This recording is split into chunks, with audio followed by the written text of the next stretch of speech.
here with Vino Las Vegas, and we're here at the Four Seasons Hotel today for the New Zealand Showcase Wine event here. And there's going to be hundreds of New Zealand wines available for us to try: Sauvignon Blancs, Pinot Noirs, Rieslings, and Gewürztraminers.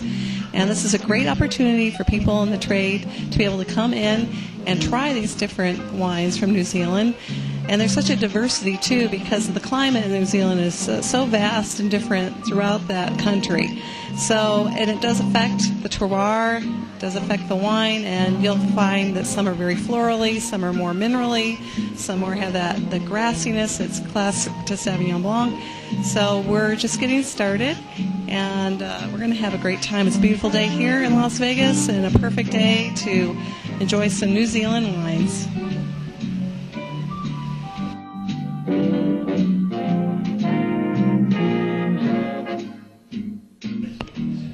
Elaine here, and we're at the Four Seasons Hotel.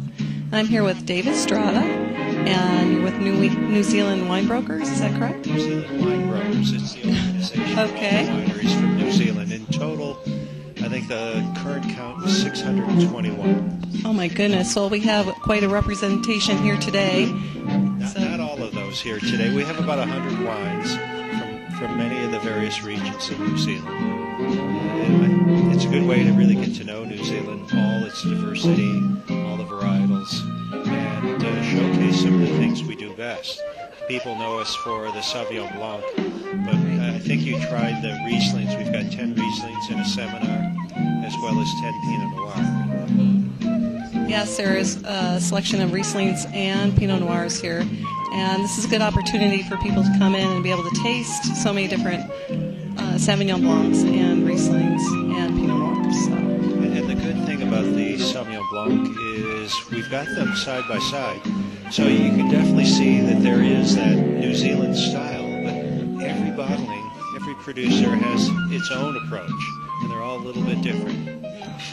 Yes, I mean, some of them you get that real outstanding, the grassiness and that type of thing, and some you get more of the acidity and the lime and then you get the mineral quality.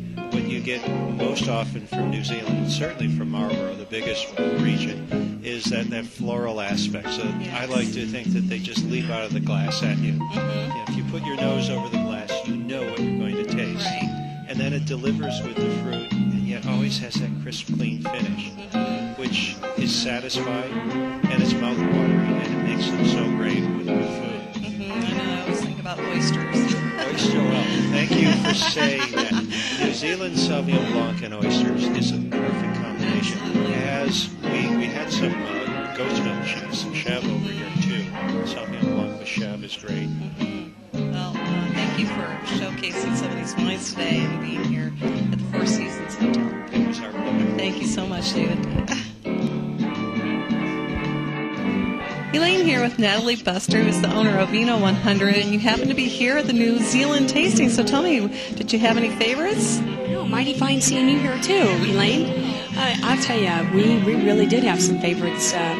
Spy Valley, Pinot Gris.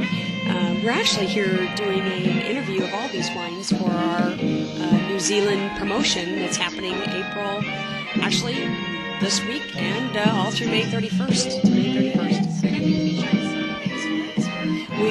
We do. We actually are going to be featuring Spy Valley, the Pinot Gris, the Riesling, and we're looking for a Pinot Noir, and I think we found it. I know, this is a great opportunity to try different, different varieties. styles, but they're all from New Zealand. That's one great thing. That's one great thing that we've been finding out, and we've learned is that New Zealand just has such a diverse amount of varieties that you can choose from. So we're not just going to stick with the Sauvignon Blanc. We'll have those, but we're going to be having Pinot Gris, Riesling, Pinot Noir blends. So every Tuesday, Vino 100, we're going to be featuring a New Zealand wine. There you go. Well, now this might just be a one-day event, but you can always come to your place, your shop, every Tuesday and get to try some of these great wines. Absolutely, all the way through May 31st. All right, so we'll be there. Thank you so much. All right, thanks. Bye-bye. Take care.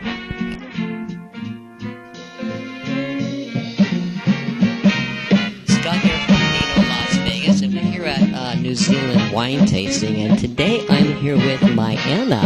Hi, how are you? Hi, Mayanna. I understand you're a little bit jet lagged. I am. I just came from New Zealand. I spent the last 12 days there trying to catch a little bit of harvest time. I got 3 days of picking in, so not quite as much as I was hoping, but yeah, a little tired. Can't ever complain after spending a few days there. Yeah. There you go. So tell us about the winery. You actually work for a winery, right? I do. I work for Williston Estates. It's located in Nelson, which is right on the top of the South Island. We were planted in 2001, so relatively new winery. It's all estate-grown fruits. Primary focus on Pinot Noir and Sauvignon Blanc, which we're bringing into the U.S. right now. We do a little Pinot Gris and a little bit of Riesling as well. We're keeping that over there at the time being. But it's an amazing place, 4-level gravity-fed winery. We are certified sustainable in the winery and in the vineyards. And this vintage is the first year we've taken all 3 vineyards organic as well. So we're working on our certification for that. Wow. Yeah. I mean, I know what it takes that the same rules apply, because I know that doing a totally organic vineyard here in the United States is a lot of work. It is. Is it the same? It is. There's a huge capital investment right the first couple of years. But fortunately, because we are focused on boutique style wine, we have a lot of labor going into the vineyard as it is. So that switch wasn't too much for us as far as labor costs in the vineyard. It's just more about soil management, paying careful attention to what happens at all steps in the vineyard as you go through. We have an excellent viticulturalist, Julian Coakley, and he's on top of that. It's exciting. Yeah, it really is. I mean, that seems to be it's not just with wine, pretty much everything now. Yeah. Everything's trying to be green and sustainable. It's a great thing to do. So we're here at the Four Seasons in Las Vegas, and we have all these fantastic wines here. I mean, tell me where do you think New Zealand wines are going, in the future? I think we're really just getting started. It's such a baby when it comes to the wine industry. 25-ish years probably at the max. I know the producers in Nelson, the 2 founding families, have been there since about 1978. So yeah, you're looking at just under 30 years, right around there.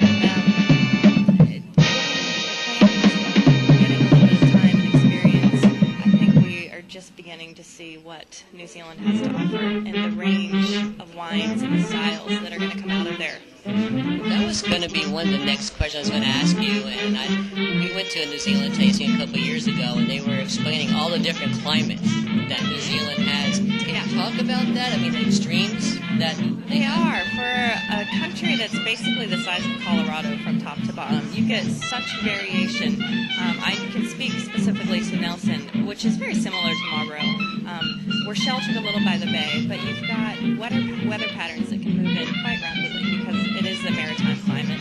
But long, beautiful sunny days during the growing season. Very cool nights. Fog that comes in, rolls through the vineyard in the morning, lifts within an hour, goes out to the bay.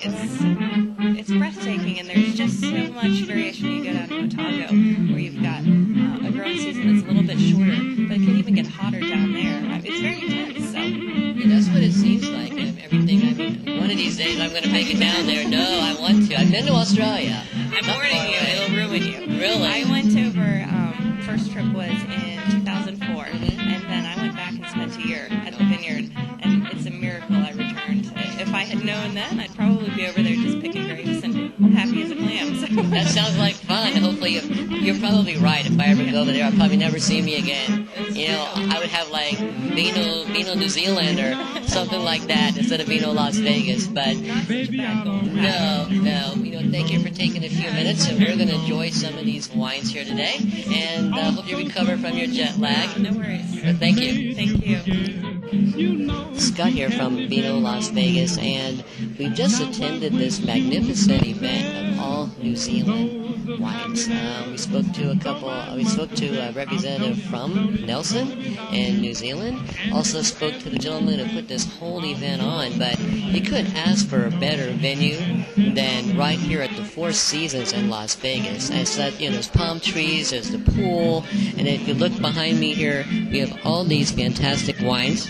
Sauvignon Blancs, Gewürztraminers, Rieslings, Pinot Noirs, Shiraz, and even food as well. You can't You can't get any better than this. Once again, Las Vegas does it again, this time from down under and New Zealand. And we look forward to really exploring New Zealand wines a little bit more in the future.